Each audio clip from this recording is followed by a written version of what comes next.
আমার উপরে এখন টালি টাইসে রূপ টাইলস গুলার কাজ করতেছেন, তো আমি বৈশা আছি তার নিচনে। কেন বৈশা হয়েছি?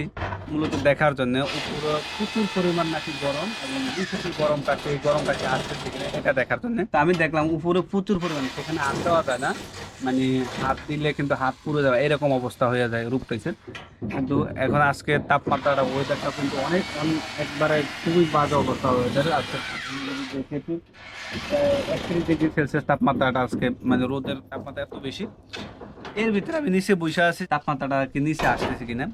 তো যতটুকু ইনশাল্লাহ আমি আপনাদেরকে প্রতিনিয়ত ভিডিওতে বলি, আশা করি ঠিক ততটুকুই, যেটা সবসময় আমরা আশা করি ঠিক অতটুকুই। কিন্তু তাপমাত্রাটা আপনি চিন্তা করেন খুবই কম, একদম খুবই নগণ্য, যেটা আপনার খুবই সহনীয় একটা তাপমাত্রা, খুবই কম আছে। যেটা আপনি যদি নিচে ধরেন মানে সন্ধ্যা হয় হয় ওই সময় যে একটা বা ইয়া হয়, ওই রকম তাপমাত্রাটা কিন্তু এখন আছে এই মুহূর্তে।